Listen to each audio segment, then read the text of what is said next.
All right, all right. You see, check out my volume. Oh yeah, oh yeah. Sound perfect. Sound perfect. Let me just turn this on.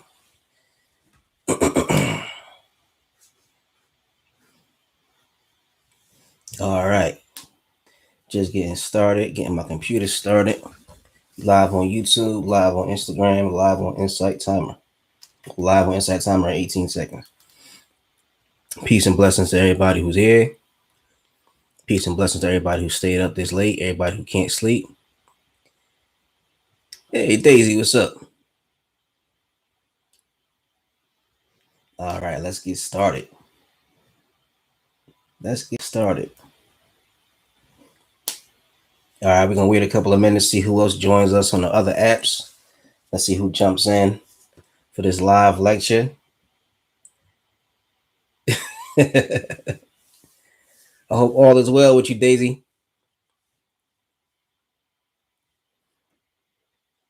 All right, let's wait a few minutes, see who rolls in. Let's see who hops in with us, if anybody. All right, we got somebody else hopped in.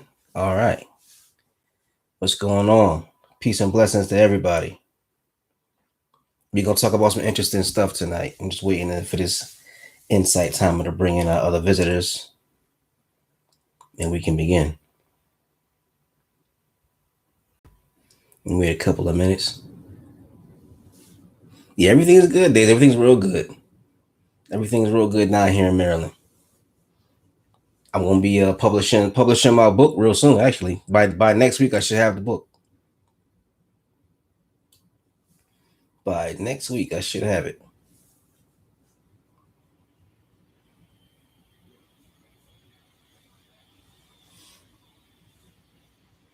All right. So like I said, we're gonna wait like 5 minutes or so, see who else joins us, and then we'll hop right on in. We're gonna have a real interesting conversation tonight. We're talking about epigenetics. We're talking about trauma, and we're gonna be talking about ancestor worship. How we bring our ancestors into our day-to-day life. How we can heal ourselves and heal a pain of the past and heal ourselves at the same time.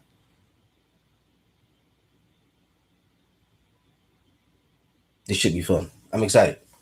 I'm always excited to do these.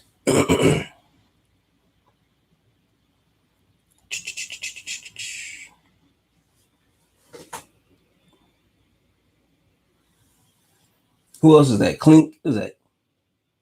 Clink Shay? Am I saying your name right?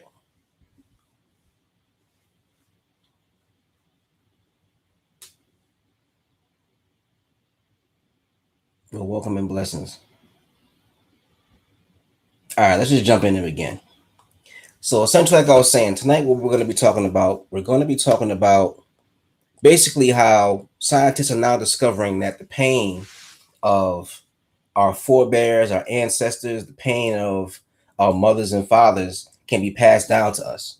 Trauma is something that is not only psychological, but trauma is also something that's physiological, and it's also something that's spiritual. So I want to have a conversation about ways that we can address our own personal pain, but by addressing our own personal pain, we can address the pain of the ancestors that came before us. Because within our bodies, within our own personal bodies, there's millions, trillions, billions of years of cosmic history written in your body. You might not be able to remember it with your mind, but it's in your DNA, it's in your cells. Every cell in your body, every atom in your body is as old as the universe itself. From the very beginning, from the first explosion, from the screaming, wailing flames of creation, we've been here.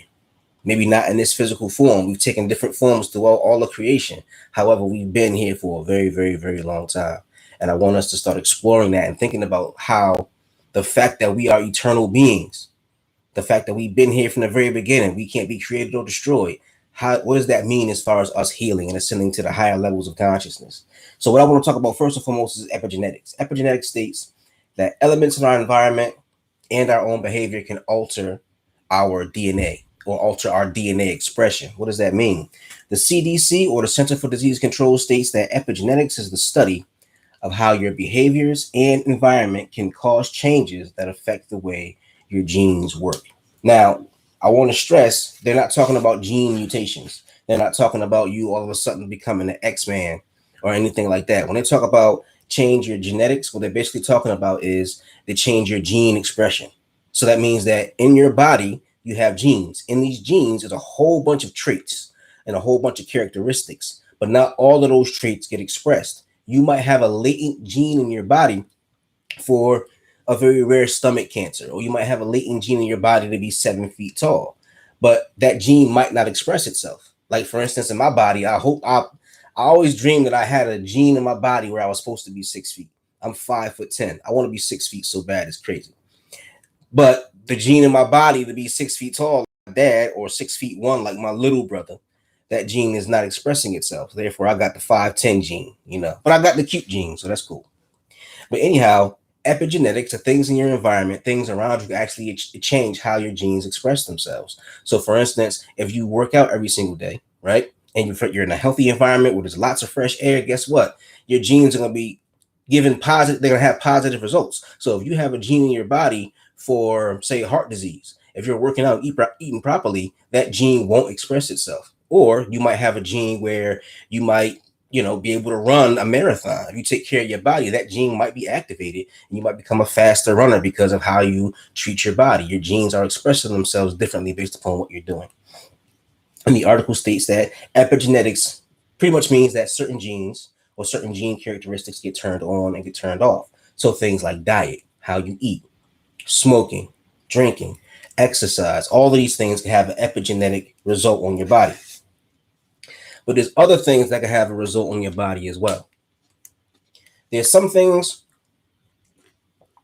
that are not necessarily environmental in the typical sense, and they're not necessarily as far as diet and exercise. And there are other things that have a very powerful psychophysical reaction, or psychophysical effect on you, and that is things like trauma, stress, mental health issues. Those can also affect your epigenetics. Now, our DNA has these things called telomeres. Telomeres are a protective casing around the tip of your DNA.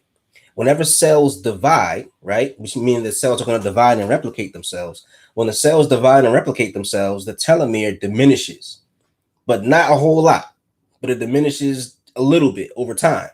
And as you get older, the cells keep dividing and replicating themselves, but the telomeres that protect the DNA get weaker and weaker and weaker, and that brings on the effects of aging, right? That accelerates the aging process. Unfortunately, for an individual who has a lot of cortisol in their body, what happens is, you speed up the rate at which your body is aging, which means you're damaging your body. Stress, depression, mental health issues can actually cause a tremendous amount of damage to your body. So what happens is sometimes when you see somebody who's stressed out, what happens? They look older. And then individuals who are stressed out, something else happens. They start to have deteriorating health. Their immune system starts to suffer. So individuals who are stressed out all the time and don't know how to manage their stress, their bodies begin to deteriorate rapidly. And quite often they even die early. That's sad to say, and that's horrible. That sucks, but it's the truth. That stress can kill you. Depression could literally speed up the rate at which you die. Anxiety can speed up the rate at which you die. And also poor health choices, compound the same effects. So the effects of trauma also affects your health choices and how you choose to behave. So if you're a person who's dealt with a lot of trauma, not only is that going to affect your body because of your high cortisol levels, but it's going to affect your body because you're going to make poor health choices. Individuals going through depression typically drink, damages the body. Individuals going through depression typically will engage in drug abuse. They will engage in behaviors that are not promoting positive health. They're promoting negative health, bad health. They get sick because of the fact that they have been traumatized. Trauma not only changes your body, but it changes how you think as well. Keep that in mind. Now, the effects of trauma can be passed down. Scientists are starting to find more and more evidence that when an individual goes through trauma, something interesting happens to their body. What happens is that the cells in their body develop what they call chemical scars. The chemical scar on your cells can actually be passed down from a generation to the generation that precedes it, meaning that some of the biological tendencies that you have when it comes to depression, because depression is biological, the biological tendency towards depression, the biological tendency toward drug abuse, the biological tendency towards alcoholism can be passed down.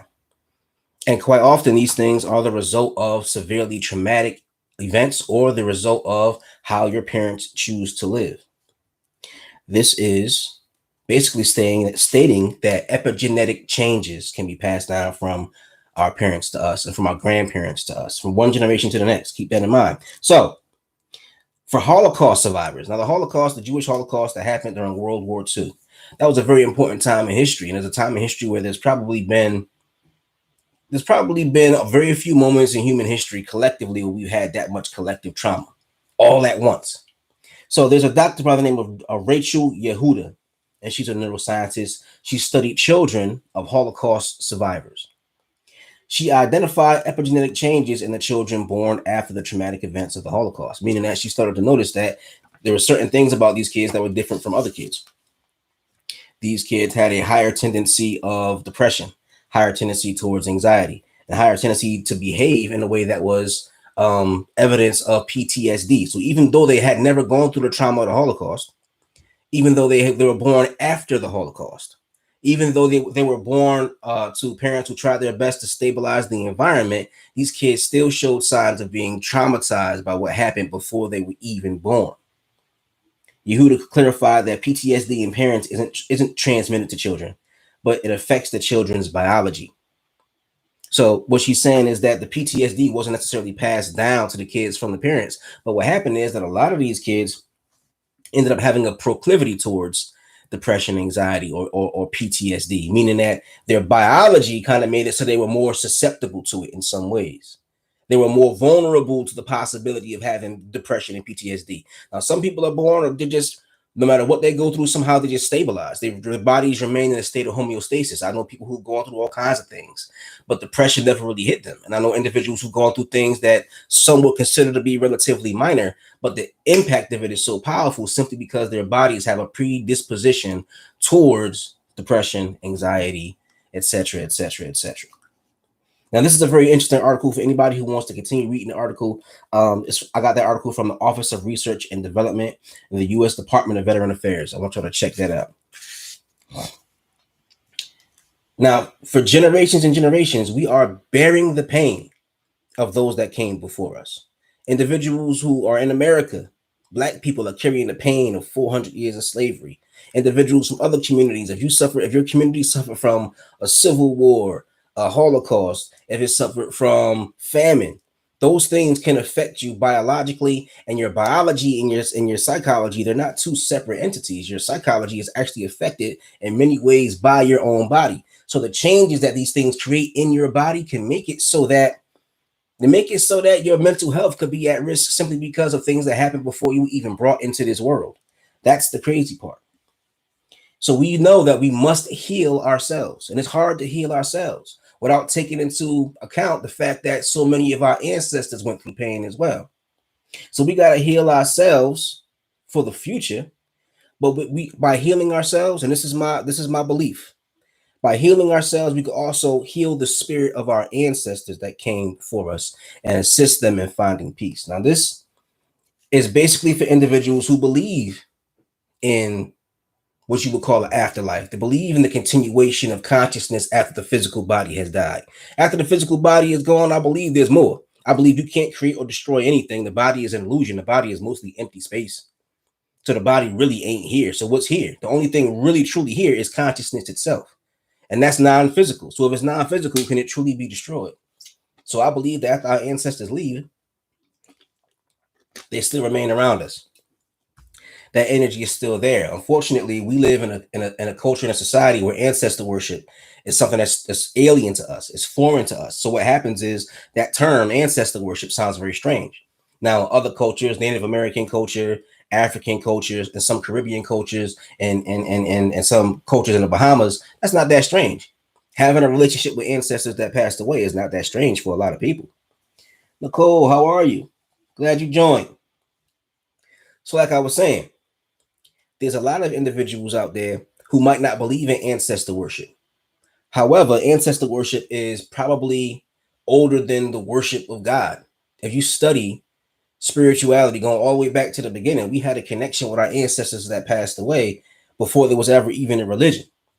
So let's talk a little bit about what ancestor worship is. And when I say ancestor worship, I don't mean necessarily bowing down to your ancestors and offering sacrifices. Not necessarily, because we all worship our ancestors. If you have a grandmother who passed away, a lot of people say, "Grandma, I know you're up there in heaven watching down on me." Some people might say they might have an uncle who passed away. They might say, "Uncle, please help me get this job." Their mother might pass away. They say, "You know what, Mom, I know you're watching down on me from heaven." Their father might pass away. My father passed away. And I don't necessarily do this on a regular basis, but there are times where I'll sit and talk to my dad, even though he's not physically here in the presence. Ancestor worship is far more pervasive than we give credit for. We like to disguise it behind other things. If you're a Christian, you talk to Jesus Christ. That's an ancestor. That's a form of ancestor worship, right? You might talk to your grandmother. That's a form of ancestor worship. You might have a picture of your grandmother on the mantle in your living room. You might have a picture of your grandfather on the mantle. What is that? That's a form. That's a diluted form of ancestor worship. We talk and even pray sometimes to our ancestors. So that's a regular part of our lives on a day-to-day basis. Now, an ancestor is those related to us who are older, who precede us, and after they've died. So, an ancestor is somebody who is dead, technically, right? Indigenous spirituality says they continue to exist in a non-physical realm after death. They have influence over events and circumstances in the living world, right? So a lot of times when we're talking to our ancestors, we're talking to them because we're saying, "Hey, listen, I'm trying to get this new job. Hey, listen, I got to move out of my apartment real fast. Help me find a place." We'll say, "Hey, my daughter's a little bit sick. Just stay close to her and protect her." Or, "My son is going out with his friends tonight, so keep an eye on him for me from the other side." So this ancestor worship is just a regular part of our lives, but unfortunately, we don't notice it. We don't pay attention to it, but our ancestors are all around us. Where are your ancestors? Well, some people believe that the ancestors are in the spirit realm. They believe the ancestors are in heaven, but essentially, your DNA is the physical reflection, the physical representation of the non-physical spirit realm. If the ancestors if the spirit realm is where the ancestors are, well, guess what? Your ancestors are in your DNA. Your ancestors are existing right here, right now in your body. So by healing yourself, you release the ancestors from unresolved pain because they exist within you. And you can also ask the ancestors to support you in your journey towards healing your pain and your trauma. Now, understand something. Your ancestors are your family. So your relationship with the ancestors, whether they are here in the physical or they're in the spiritual realm, it doesn't matter. Your relationship remains the same. So just like you go to your grandmother and say, "Grandma, you need something? Grandma, have a seat. I'll cook for you. Grandma, don't walk around. Your legs are gonna get tired." Your relationship with the ancestors remains the same, meaning you can help them. You could offer them help, and also they could offer you help. Your grandmother might see you going through a tough situation and offer you some kind words of advice. You might be hungry and broke. Your grandmother, grandma always got some food. So you go over grandmother's house to get something to eat. So your grandmother's there to support you, but you also support her. And it's that give and take, that ebb and flow of energy that makes it so the relationship is actually real and substantive. So what we're talking about with the ancestors is we can actually help the ancestors to heal from pain that's unresolved from this life, and they can also help us. How? Because if they're over there on the other side, right, and we're over here in the physical realm, they can't be seen. We can be seen. They can't be felt. We can be felt. So we feel like there's a obvious disconnect between us and them. So how can we turn to the ancestors to ask them for help? Well, before I get to my list of what we can do, I'll tell you my own personal experiences, and I won't go too in depth about it, but I've had some pretty interesting and pretty spooky experiences. And one thing I could tell you for sure is the minute you start to reach out to the ancestors, they reach out back. They reach back to you. And you're going to start having very bizarre experiences where they're going to connect with you somehow, some way, maybe through circumstances, maybe through symbols, maybe through nature, or maybe you'll see them. But when you start looking for the ancestors and reaching out to the ancestors, they'll be right there waiting. That's what they want. They want to connect with you, right? And there are certain ways that we can connect with each other that our ancestors knew and learned from their ancestors going all the way back to the beginning. This is the spiritual science of communicating with the other side. And I'm not trying to scare anybody or spook anybody out, but this is real. And it's beneficial because if you reach out to your ancestors in a loving way, they also will return that love to you. So, one of the first ways we can connect to and reach our ancestors is through prayer, right? Prayer is a trans-dimensional form of communication used to communicate with spiritual beings. So what we're basically talking about is they're over there, we're over here. How can we connect and communicate with them? Well, through fervent prayer, focusing our minds on them and giving them words of kindness, words of praise, and drawing their attention, drawing their energy to us. A prayer, for whatever reason, has the ability to travel to different dimensions. If God is in heaven, which is a different dimension, and you pray on earth and your prayer reaches God, that's transdimensional. Your prayer can reach God. Not trying to get too spooky, but your prayer is reaching God. If you can speak in a prayer and reach God, then you can reach your ancestors with the same technique. So prayer is just a means of focusing the mind and opening up a portal so your words can reach the other side and their energy can reach you on this side. And their energy might not be in words. Their energy might be in bestowal. They might bestow blessings upon you. They might protect you. They might guard you. They might keep harm away from you or bring blessings to you, right? So there's not always going to be you hear a voice, wake up, I'm here for you, my son. It ain't going to be, it ain't going to be Obi-Wan Kenobi communicating with the Force with words, but it might be something you ask for that you get out the blue, not even understanding how it happened. The other day, I was thinking I wanted to have a website done to sell my book, and somebody from GoDaddy.com was like, yeah, 2400 and I'll build a website for you. I was like, it's a little higher than I thought. Let me think about it. So then I call another person, and I just happened to bring it up. I was like, yeah, need a website. He's like, I make websites. And this is a person I've talked to plenty of times on a regular basis. I had no idea. He's like, oh yeah, I build websites. I got you. I'll make one for you for $100. So just that fast. Because who would have knew that thought would have popped into my head, and I just asked the person and got the blessing instantaneously. Instantly. I had just walked out of my home office complaining, $2,400. That's crazy. And then immediately afterwards, somebody else is like, oh no, I got you, 100. I just paid them a few minutes ago. So the ancestors looked out for me with that gift of bestowal. Here you go. Take it. Right? Now, another way that we can communicate and connect to the ancestors is veneration. Veneration is the adoration and respect of a beloved personage. And it's very important that we understand that by giving our ancestors true respect, true adoration, loving them intensely, that brings positive energy into us. Whenever you have love in your heart, it brings positive energy to you anyway. But imagine having the power of all of your ancestors, the ancestors you know, and even the ones you don't know, millions of years, trillions of years of human evolution, all coming towards you to unlock your power and bless you. That is an amazing thing. That's an amazing thing to show how veneration and respect for our ancestors can actually empower us. And actually, one thing I love about doing these live streams is the fact that while I'm studying and researching for them, I learn a lot. And I actually found this article that says that scientifically it's been proven through psychology, through psychological studies all over the world, that veneration of the ancestors and respect for the ancestors can be empowering. And this article says, belief in ancestral spirits can be integrated into counseling to achieve self-awareness and self-empowerment.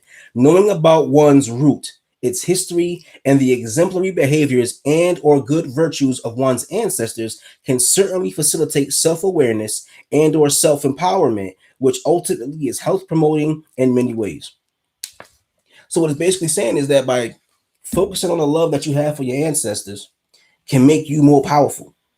It can make you more powerful because you see their power and you see the power within yourself. If that's my daddy and my daddy is amazing, then I gotta have something amazing in me too. If that's my auntie over there, and my auntie did something really cool, guess what? I must have that inside me as well. Thank you, Michelle, for the donation. I truly appreciate it. Thank you very much. So what we're trying to say is that, but that adoration, focus on that positive energy and that love on your ancestors can empower you and make you more powerful, make you feel more powerful than yourself. Another part that I really found interesting, ritual. All these ceremonies where individuals will connect to the afterlife and connect to the ancestors, a lot of them involve various kinds of rituals. A ritual is performed ceremonies that make use of images, movement, and speech that rarely change over time.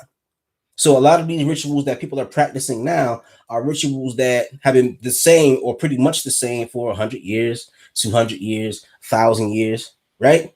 So these rituals are very, very powerful tools of connecting to the afterlife and connecting to the ancestors. Ritual is a way to communicate to the ancestors as well as your unconscious. Your unconscious mind unlocks when you do rituals.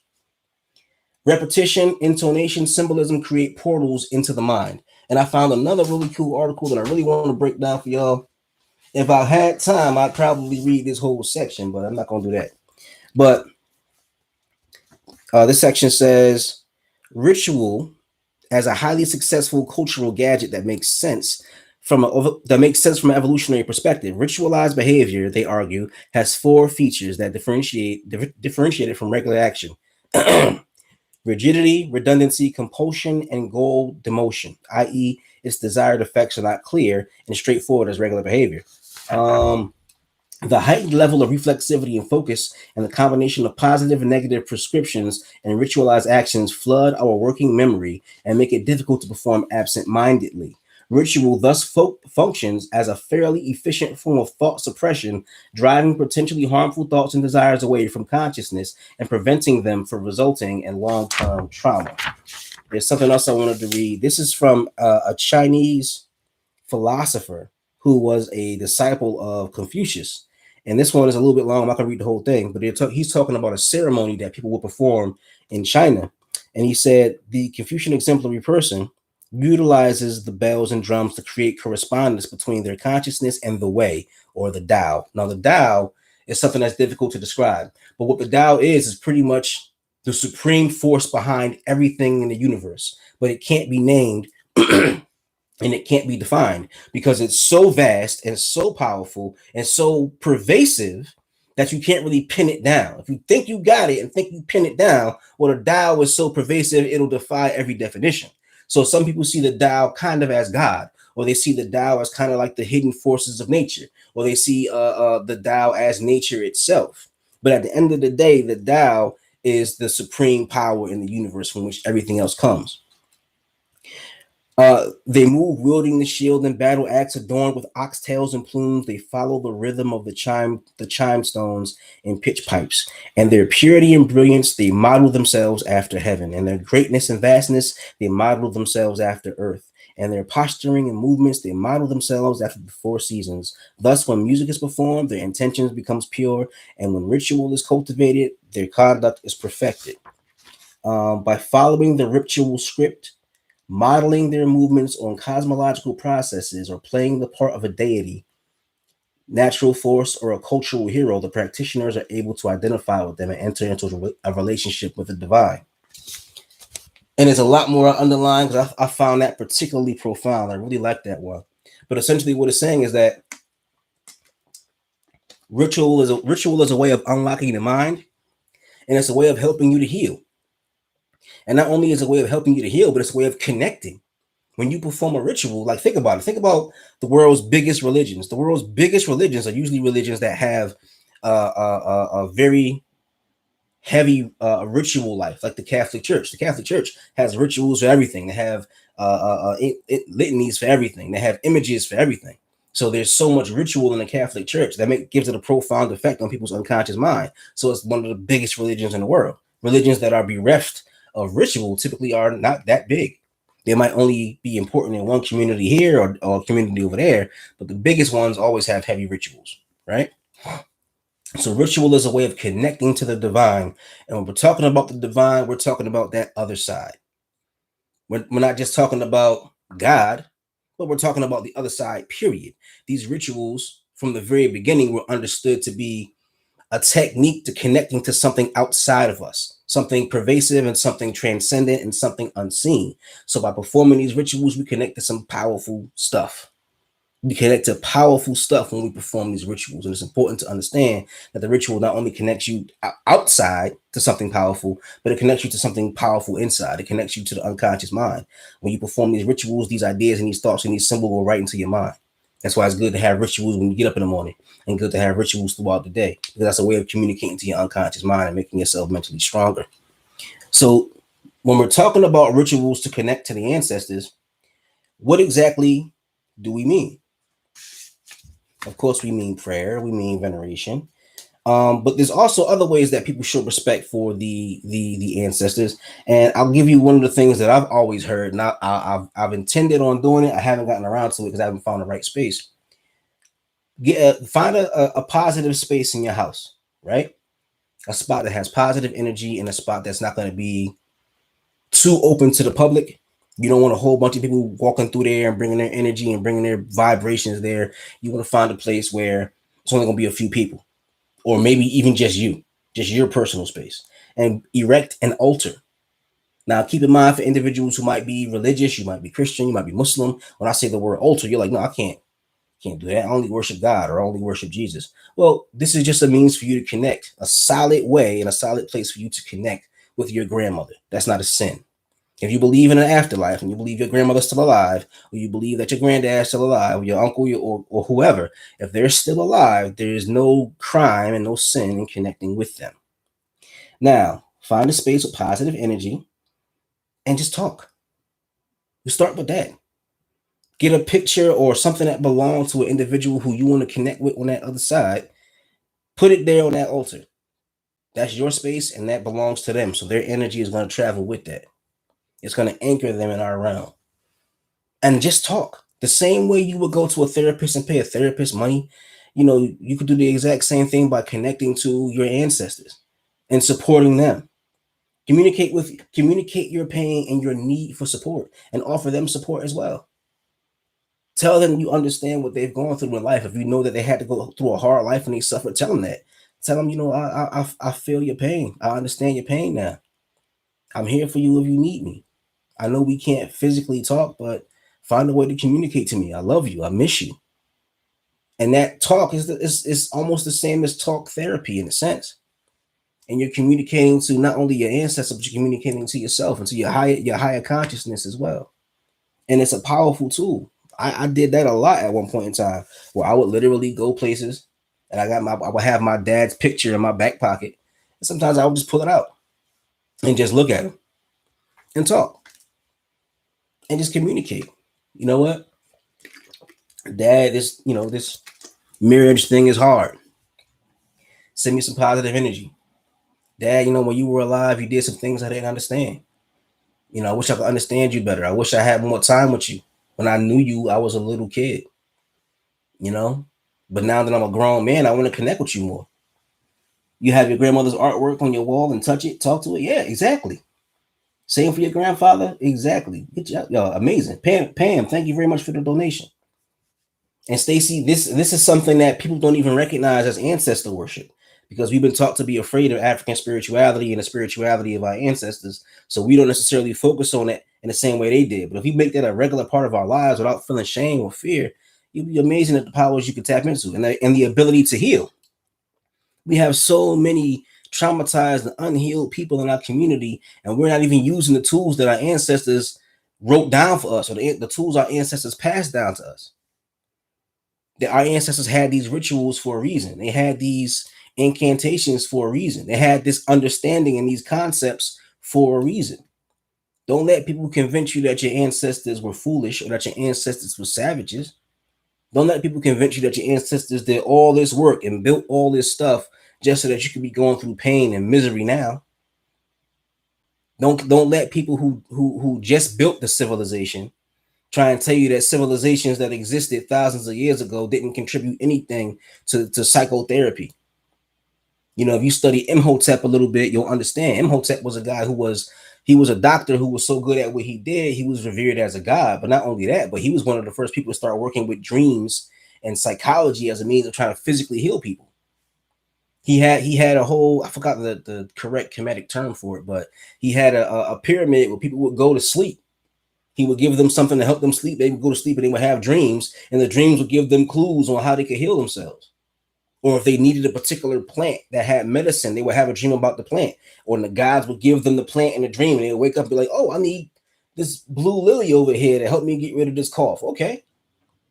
So our ancestors were doing things, and you'll notice a lot of scientists will say, the Bhagavad Gita was right, or African spirituality was right. Last week I did a live stream and I was talking about the Dogon from Africa, who were right about the positions of certain stars that you can't even see with the human eye. Our ancestors were more in tune with nature than we probably will ever be, because so much of our world is artificial and nature is real. God is reality. And so much of what we consume and what we look at is all fake. It makes it difficult to connect with the ultimate reality of the absolute. So don't let people who totally disconnected from nature try and convince you that what you're doing to connect with the ancestors is evil or wrong. Don't let people who only believe in science, but they don't believe in spiritual science, and yet here we are as spiritual beings, and they don't even believe in their own existence. Because your body is not just a hunk of matter. Your brain is not just a hunk of matter. There's an actual being within this. And when that being leaves the body dies. But there was something here that animated the body in the first place. So you gonna try to convince me that there is no spiritual science, and yet we all have something in us keeping us alive? Your body is made out of inanimate matter. And this inanimate matter somehow, some way is walking around in the universe, and you trying to convince me that there ain't no spiritual science out there? You got to be out your mind. And I would have to be crazy to believe that. So understand, the tools and the gifts of the ancestors were given to us to help us heal in this time. Parents never believed me when I was talking to my grandmother. My parents tried to raise me as a Catholic. Thank you. Pammy, thank you. Thank you for your kind words, Pammy. And that's unfortunate, because so many of us, and I've spoken to a young woman from Peru, and she talked about her mother, how her mother was raised to believe in, or her grandmother was raised to believe in the ancient practices of Peruvian people, so she knew how to communicate with the ancestors and do certain rituals and heal with plants. But then the Catholic Church shut all that down, so her grandmother had two identities. She had the Sunday school identity of going to church every Sunday in front of everybody, but behind closed doors, that she would take her altar out and take out her bowls and take out her plants and start to perform those rituals again. And it's crazy how in some places people can balance both of those. I don't think one is bad and one is good. I mean, if there's beauty in both, use both.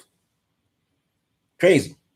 People create these very strange rules, and the rules don't help them. That's so strange. People do things that don't even benefit them. But going back to what we were saying, now go back to the altar we were talking about. You're at the altar, you're communicating, you're talking. Get certain things around the house that remind you, that remind you of your ancestors. Make a certain time every single day. And also understand, you can create your own rituals. If you study and research, there are rituals for certain things we're supposed to do. Like, for instance, if you want to perform an ibori, which is like a form of self purification before you like connect with the ancestors, you can do that as well too. And there's text out there to show you how to do it. But at the same time, you can create your own rituals. Rituals just need certain elements so that you can communicate to yourself and communicate to your higher consciousness, so you can send your energy out into the universe. So you can create your own rituals. If it works for you, it works for you. You know, my ritual might not be the same as your ritual. My ritual, most rituals I've done usually involve fire. But, you know, fire might not be your thing. You might be a water person. You know, come to find out, somebody told me I'm a Sagittarius. So they said I'm a fire sign, I guess. So I guess I'm just drawn to that kind of energy. Fire is beautiful, it's creative, and it's destructive. You gotta like fire. You can cook food with fire and burn somebody's house down with it. So it's a versatile element. But you have the authority to create whatever rituals are going to work for you. So you don't necessarily have to confine yourself, and you can seek out other individuals in your community and ask them for their advice and confine yourself to what they say. But if you want to explore, if you're not afraid, you can explore. Why not?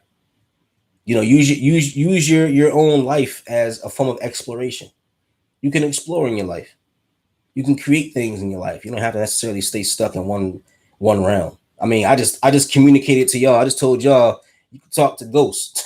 So my ideas about what's possible and what's not possible might be different from somebody else's. Now, before I wrap up for the night, anybody have any questions? Anything you want to say? You see ghosts, Pammy? I could tell you some stories. I've seen some interesting things too. I've definitely seen some interesting things. I won't go into it now. Oh, yes. By the way, oh, Brittany, thank you. You can listen to me all night. I appreciate that. It's your first time here, Brittany. I will make sure you follow. And for everybody who, if you were here last week, I mentioned that I did write a book, and I can't promote it on Insight Timer, but some people did ask me. Thank you, Paula. Some people did ask me if I could give them information about the book. Insight Timer has strict rules about promoting things on the site. I'm not going to break the rules. I'm not going to go against the rules. But I spoke to somebody. They did say if you look at my profile, my publisher profile, I can put information about the book there. So next time you look at my face and my profile and stuff, well, actually, I have to get the website set up. After I get the website set up, which should take about a week or so, then I'll put the information in my profile and you guys can see it and get information there. So I'm not allowed to tell you my website, I'm not allowed to tell you too much or nothing, but you can find information there about what's happening next. Okay. Well, that once again, Rita, I appreciate the tip for everybody, but I can't say that. You can put it in the chat. I can't. I'm not allowed to promote anything outside of Insight Timer while I'm here. But they did say I can put information on my publisher profile. So when you guys see my profile over the next couple of weeks, you'll definitely get that. All right, so I'm gonna wrap up right about now. It's been fun. Peace and blessings to everybody. I appreciate your support, and y'all have a good, really good night. It's a little bit late. Get some sleep. I'm about to get some sleep, and then wake up early for work. So I'll see y'all next week. All right. Peace and blessings.